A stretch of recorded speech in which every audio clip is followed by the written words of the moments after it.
caffè con l'esperto è offerto da urbanflat.com e Uno Magazine.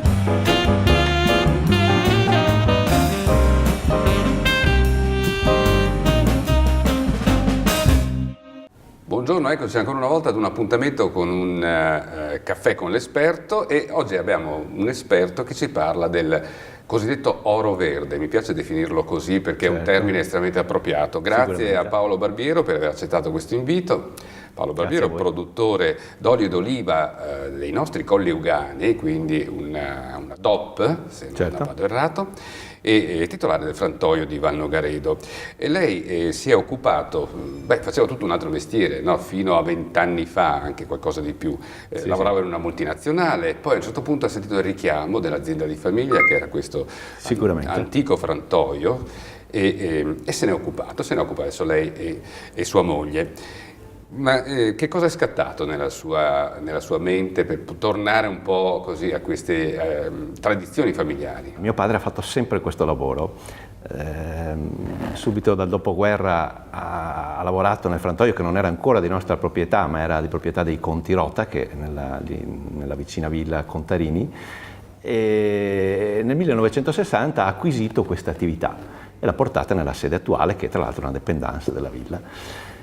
E quindi io sono nato nel 57, il frantoio nell'attuale sede è nato nel 60, ho sempre visto il frantoio, anzi uno dei miei ricordi più importanti, avevo pochi anni, però mi è rimasta questa immagine di queste due ruote enormi che erano nel cortile, che stavano montando. Le famose macine. Esatto, le famose macine che dovevano montare, quindi non c'erano i mezzi di oggi, e quindi questi lavoratori che si davano da fare, queste macine che io mi avvicinavo mi sembravano quanto erano alte? Enormi, solo 1,40 m, però per un bambino probabilmente io ero 60-70 centimetri a 4 anni o giù di lì, insomma. Era come la piramide di Cheope.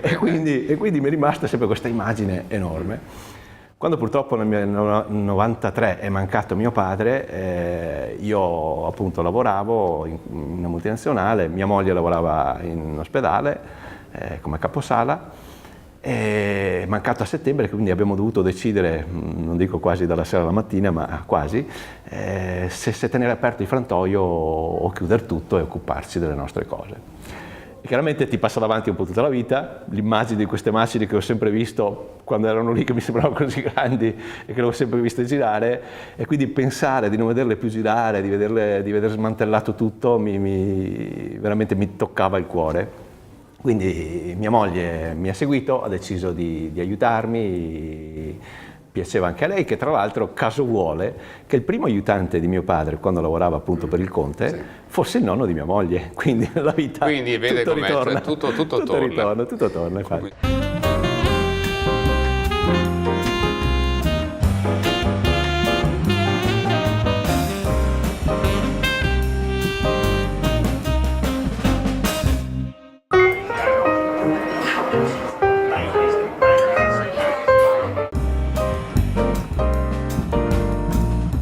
Salve, sono Claudio Campagnolo, vi aspetto tutti i giorni con il mio nuovo programma, Un caffè con l'esperto. Lo realizziamo qui, alle mie spalle, nello studio televisivo più bello di Padova, la Sala Bianca del Caffè Pedrocchi. Ogni giorno un esperto ci parlerà della sua professione, della sua vita, delle sue esperienze. Vi aspetto tutti i giorni sul canale 15 di Serenissima Televisione, grosso modo verso l'ora del TG.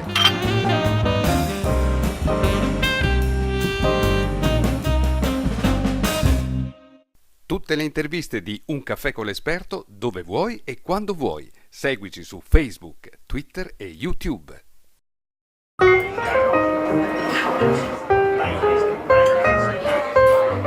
Quindi ha smesso i panni di dipendente di questa multinazionale e si è calato nei panni di un frantoiano. Un frantoiano. Esatto, il nome. Poi dopo ci spiegherà perché al meridione si usa ancora il termine oleificio, mentre qui si usa un po' di più il termine frantoio. Sì.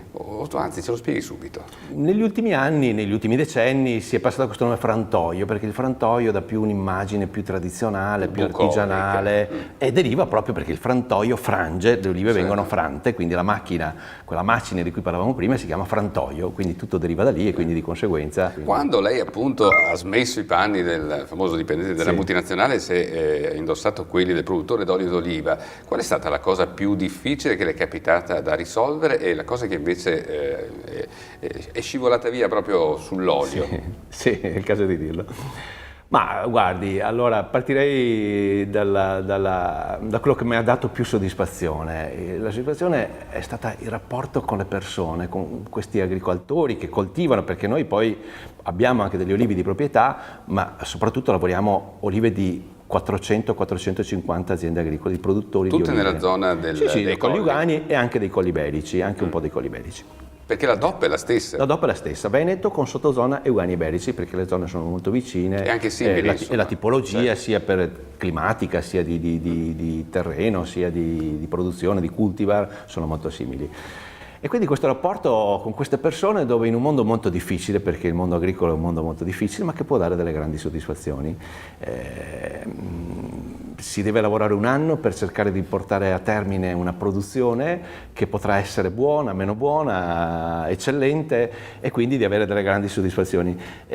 Insomma, vivere questa situazione mi ha dato veramente molto entusiasmo. Come si fa a capire per tempo se è un'annata buona per le olive, ad esempio? Beh, un'annata buona parte dalla fioritura. Qui fra un mese e mezzo avremo la fioritura, quindi se c'è una buona fioritura, mignolatura, visto che si chiamano mignole i fiori dell'olivo, se c'è una buona fioritura probabilmente ci potrà essere una buona produzione. Dopo da lì, dalla fioritura alla maturazione delle olive ne passa di tempo, quindi il fattore climatico, i parassiti, la siccità, ecco, la grandine. Le olive dei Colli Euganei, ad esempio, sì, hanno goduto di un paio di congiunture favorevoli, se non ho letto male. Una è proprio il clima, che certo, effettivamente è quello che per altre realtà è un problema, cioè sì, quindi questo clima che è sempre meno rigido, però sì, permette alle nostre olive, no, di maturare in modo più appropriato.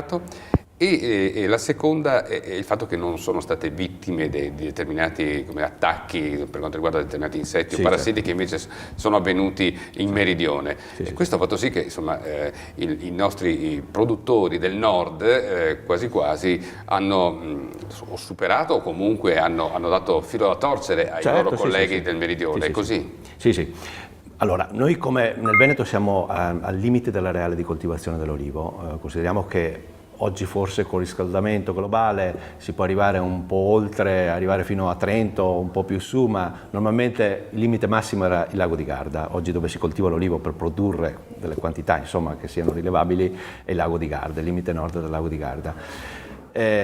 I Colli Euganei sono un'isola climatica perché sono lambiti, si ergono dalla pianura, sono lambiti dalle correnti marine e quindi abbiamo una tipica flora mediterranea, come il corbezzolo, l'erica e anche l'olivo che ama dei climi sicuramente più asciutti. La natura vulcanica dei nostri colli aiuta? Fuori dubbio, come aiuta il vino, la mineralità dei nostri terreni conferisce poi all'olio dei sentori, dei profumi, delle intensità che magari in altri terreni non avremo. Mi volevo soffermare sul fatto di essere al limite dell'areale di coltivazione. Questo significa di avere sicuramente abbastanza caldo, o meglio poco freddo perché l'olivo sopravviva, ma questo conferisce all'olio una lenta maturazione delle olive e quindi avere dei fruttati verdi che oggi sono molto apprezzati perché danno dei sentori intensi, dei profumi intensi e che soprattutto permangono nel tempo. E questo ci distingue un po' dagli oli magari che vengono prodotti in climi più caldi, dove il fruttato tende a essere un fruttato maturo.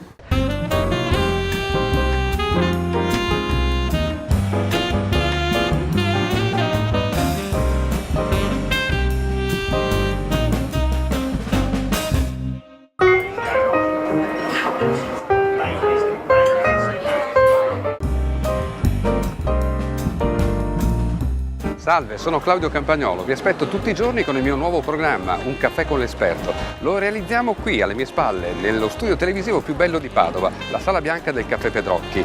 Ogni giorno un esperto ci parlerà della sua professione, della sua vita, delle sue esperienze.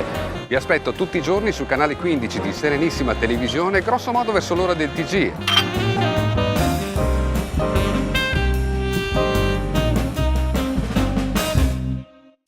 tutte le interviste di Un caffè con l'esperto dove vuoi e quando vuoi. Seguici su Facebook, Twitter e YouTube.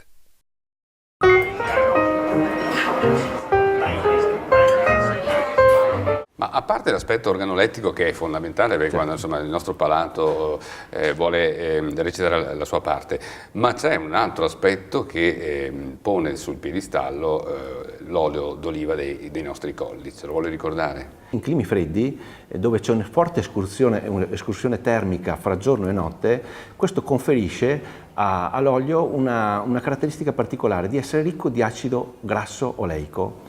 L'acido grasso oleico è il principale componente dell'olio d'oliva. Tutti i grassi sono difficili da digerire, ma l'olio d'oliva con un'alta percentuale di acido oleico è molto digeribile e quindi ci appaga, ci dà profumo, ci dà gusto, ci dà sapore alle nostre pietanze, ma lo digeriamo anche con molta facilità. Poi se non ho letto male è anche ricco di polifenoli.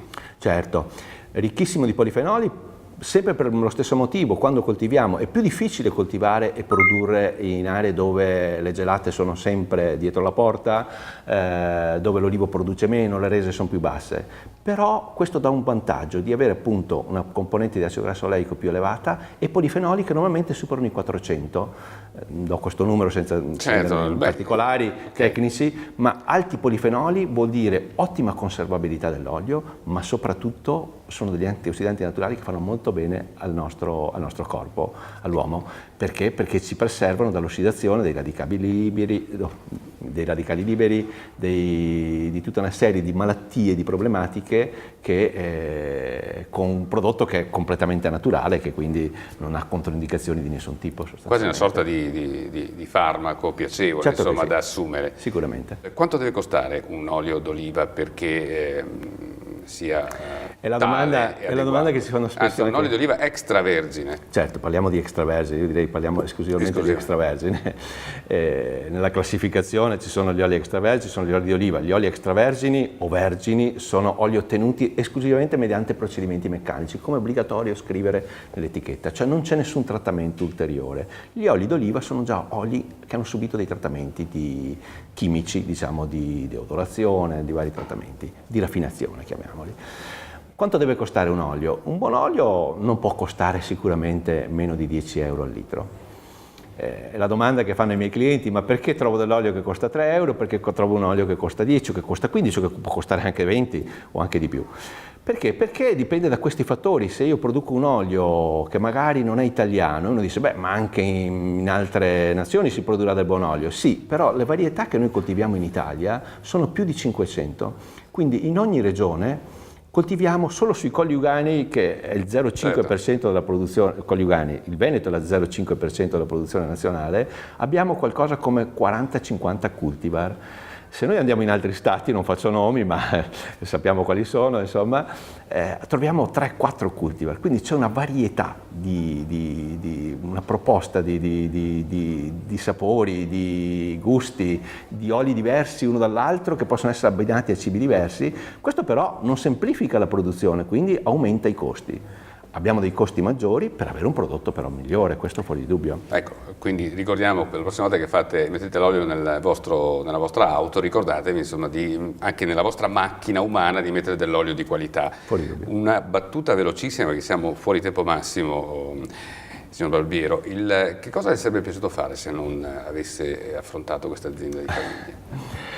Ma mi sarebbe piaciuto rimanere comunque nell'ambito. Io ho fatto appunto, mi sono occupato di cose di alta tecnologia nella mia vita, poi sono rientrato nell'azienda di famiglia su cui comunque avevo sempre messo le mani, ci avevo sempre lavorato, magari in maniera un po' più distaccata. Ma se dovessi decidere oggi, se fossi giovane, se dovessi decidere oggi cosa fare, farei l'agricoltore, lavorerei la terra. E questa è una battuta che io apprezzo molto visto che mi chiamo Campagnolo. Grazie a Paolo Barbiero, produttore d'olio d'oliva extravergine della DOP dei Colli Euganei e in particolar modo del frantoio di Valnogaredo. Grazie. Grazie a lei.